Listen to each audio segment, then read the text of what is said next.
आज के इस एक्सप्लेनर में आपका स्वागत है। चलिए सीधा मुद्दे पर आते हैं।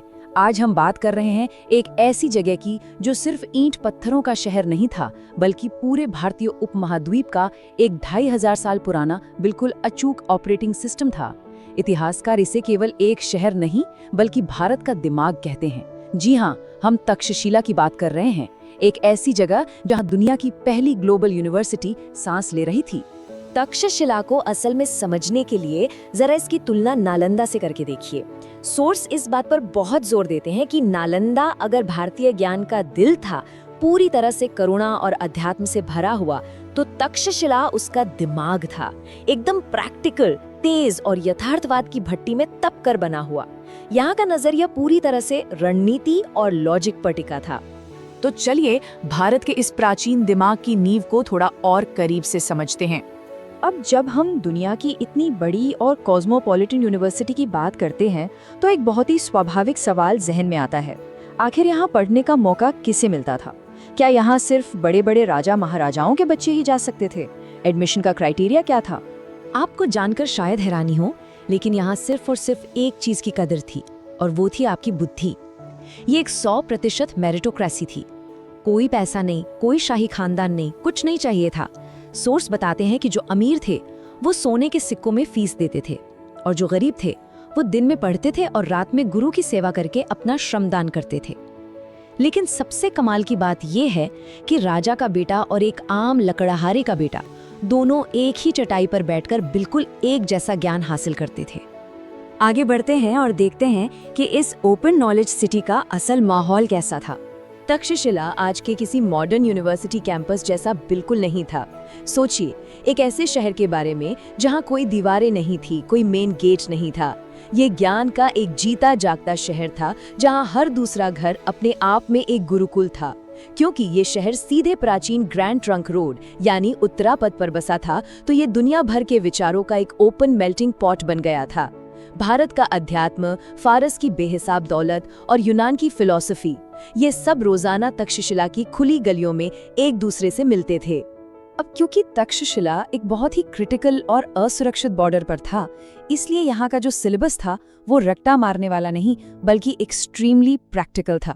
यहाँ 18 से भी ज्यादा ऐसे विषय पढ़ाए जाते थे जो सीधे तौर पर सर्वाइवल से जुड़े थे, जैसे हाथियों को जंग के लिए ट्रेन करना, तीरंदाजी, जहर और उसके एंटीडोट्स बनाना, और यहाँ तक कि जासूसी विद्या भी उनका सीधा सा फंडा था। अगर आप अपनी सीमाओं को नहीं बचा सकते तो आप अपने ज्ञान और दर्शन को भी नहीं बचा सकते।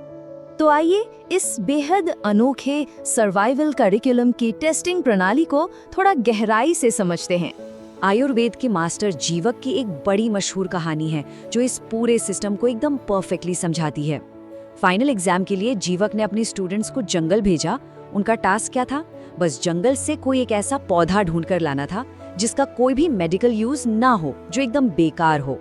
स्टूडेंट्स हफ्तों तक जंगल की खाक छानते रहे और आखिर में हार मानकर खाली हाथ लौट आए। और पता है क्या? खाली हाथ लौटने का मतलब था कि वो एग्जाम में पास हो गए। गुरु ने कहा, अब तुम वैद्य बनने के लायक हो, क्योंकि इस पूरी प्रकृति में कुछ भी बेकार नहीं है। ये एक बहुत बड़ा विजन था। यहाँ डिग्रियां सिर्फ किताबें रटने के लिए नहीं मिलती थीं, बल्कि चीजों की असली यूटिलिटी को समझने के लिए दी जाती थी। और इसी खुले माहौल का नतीजा था कि यहाँ से ऐसे ऐसे इंटेलेक्चुअल अचीवमेंट्स निकले जो आज भी हमारा दिमाग हिला देते हैं। महर्षि पाणिनि को ही ले लीजिए, उन्होंने पूरी की पूरी संस्कृत भाषा को 4000 मैथमेटिकल रूल्स में कोड कर दिया। जरा सोचिए, भाषा को एक मशीन की तरह डिकोड कर दिया। ये फ्रेमवर्क इतना ज्यादा सटीक और लॉजिकल है कि आज नासा जैसी मॉडर्न संस्थाएं भी इसे आर्टिफिशियल इंटेलिजेंस के लिए एकदम आइडियल मानती हैं। लेकिन 326 ईसा पूर्व में इस बौद्धिक किले का सबसे बड़ा इम्तिहान हुआ। चलिए बात करते हैं चाणक्य के उस अदृश्य युद्ध की। जब सिकंदर की सेना दरवाजे पर खड़ी थी तो हमें दो बिल्कुल अलग अलग नजरिए देखने को मिलते हैं।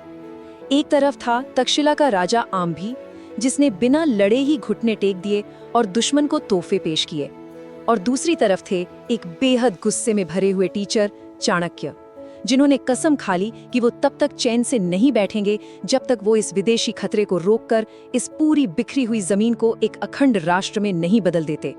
चाणक्य बहुत अच्छे से जानते थे कि दुनिया की सबसे अनुशासित सेना से सीधे टकराना तो सुसाइड करने जैसा होगा। तो उन्होंने क्या किया? उन्होंने एक ब्रिलियंट साइकोलॉजिकल और बायोलॉजिकल वॉरफेयर शुरू किया। साधुओं और व्यापारियों के भेष में जासूस भेजे गए, यूनानी कैंप में दैवीय श्राप की अफवाहें फैलाई गईं और धीमा जहर दिया जाने लगा। जब सैनिकों ने देखा कि उनके साथी बिना किसी घाव के मर रहे हैं तो उनका पूरा मोराल अंदर से ही टूट गया। हालांकि बाद में राजधानी पर कब्जा करने की उनकी शुरुआती कोशिश फेल हो गई थी, लेकिन तब चाणक्य को एक बहुत ही आम सी जगह से एक बड़ा सबक मिला। वो भेष बदलकर घूम रहे थे, तभी उन्होंने एक माँ को अपने बच्चे को डांटते हुए सुना जो गरम खिचड़ी से अपना हाथ जला बैठा था। माँ ने कहा, मूर्ख, चाणक्य जैसी गलती मत कर। खिचड़ी हमेशा किनारों से खाओ जहाँ वो ठंडी होती है, एकदम बीच में हाथ मत डालो। और बस इस छोटी सी घरेलू बातचीत से एक ऐसी खतरनाक मिलिट्री डॉक्ट्रिन का जन्म हुआ जिसे आज हम पेरिफेरल स्ट्रैटेजी कहते हैं। मतलब सीधे सेंटर पर अटैक करने के बजाय पहले किनारों से दुश्मन की ताकत को कमजोर करो। ये कॉन्सेप्ट आज भी दुनिया भर की मिलिट्री एकेडमीज में पढ़ाया जाता है और इसी कमाल की स्ट्रैटेजी ने आगे चलकर उस विशाल मौर्य साम्राज्य की नींव रखी। लेकिन इतनी ऊंचाई तक पहुंचने के बाद जो हुआ वो एक बहुत बड़ा सबक है। आइए देखते हैं आत्मसंतोष की कीमत क्या होती है। अगर हम तक्षशिला के सफर को देखें तो ये एक बहुत ही डार्क ट्रेजेक्ट्री फॉलो करता है। शांति के दौर में इस शहर ने अपना मिलिट्री और जासूसी का पूरा ढांचा ही ढीला छोड़ दिया। नतीजा ये हुआ कि उपमहाद्वीप की ये तीसरी आंख पूरी तरह से अंधी हो गई और जब 5वीं सदी में हूण आक्रमणकारी आए तो उन्होंने इस पूरे ज्ञान के केंद्र को जलाकर खाक कर दिया। जो शहर कभी सर्वाइवल सिखाता था वो अपनी ही हिफाजत नहीं कर पाया। तक्षशिला की ये खंडहर आज की मॉडर्न दुनिया के लिए भी एक बहुत बड़ी चेतावनियां है।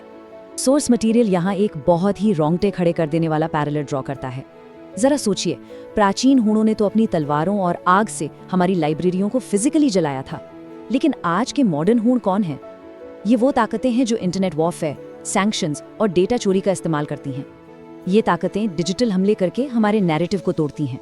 तरीका बदल गया है, लेकिन खतरा आज भी वैसा ही है। और यहीं से हमारा आज का सबसे बड़ा सवाल निकल कर आता है, क्या आज की दुनिया नालंदा जैसी करुणा के साथ साथ तक्षशिला जैसा अभेद्य कवच पहनना सीख सकती है? क्योंकि ज्ञान, शांति और दर्शन चाहे जितने भी खूबसूरत क्यों न हो, अगर आपके पास उन्हें बचाने की ताकत और रणनीति नहीं है तो वो महज कुछ कागज के पन्नों की तरह जलकर राख हो जाएंगे। क्या हम इतिहास से सीखेंगे या खुद इतिहास बन जाएंगे? इस सवाल के साथ हम आज का ये एक्सप्लेनर यहीं खत्म करते हैं। अपना समय देने के लिए बहुत बहुत शुक्रिया।